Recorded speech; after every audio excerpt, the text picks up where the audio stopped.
La mineuse marbrée hiberne dans les feuilles tombées à l'automne sous forme de chrysalides. Elle en émerge au stade du débourrement avancé sous forme d'un minuscule papillon beige de 4 à 5 mm. Ses ailes frangées sont ornées de rayures blanches et dorées.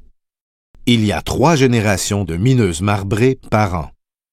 Vers le stade du bouton rose, la femelle de première génération pond ses œufs sous les jeunes feuilles du bouquet floral. Les petites chenilles jaunâtres de 4 mm se développent à l'intérieur de la feuille en se nourrissant de la sève et des tissus internes. Ceci provoque l'apparition de mines caractéristiques ressemblant à une boursouflure ponctuée de taches claires sur la face supérieure des feuilles, la face inférieure étant vert pâle avec un pincement longitudinal.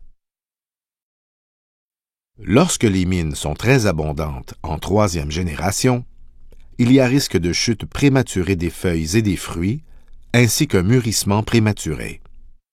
La chute des fruits et des feuilles peut s'aggraver si les arbres subissent d'autres stress, comme une infestation d'acariens ou une sécheresse.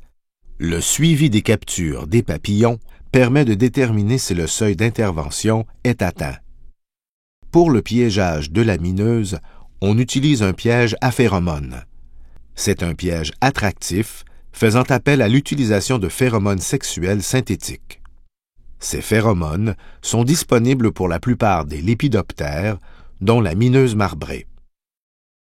Une capsule de caoutchouc chargée de la phéromone attire le mâle de l'espèce.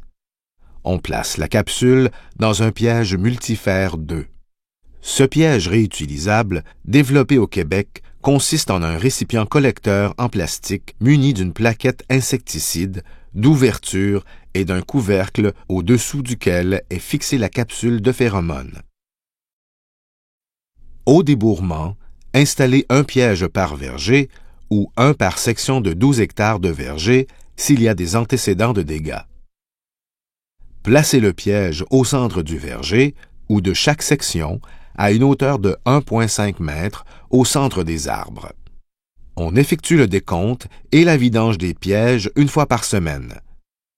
Les papillons étant très petits, on se sert d'un cylindre gradué de 10 ml pour évaluer leur nombre. On transvide le contenu du piège dans le cylindre à l'aide d'un petit entonnoir. 1 ml bien tassé équivaut à 200 mineuses. Le seuil d'intervention est de 5000 mineuses cumulées par piège, équivalent à 25 ml.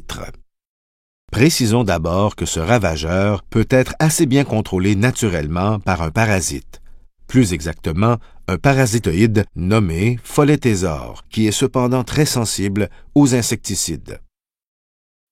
L'approche privilégiée en production fruitière intégrée est donc de ne pas intervenir spécifiquement contre la mineuse marbrée et d'éviter d'utiliser les produits néfastes aux parasitoïdes.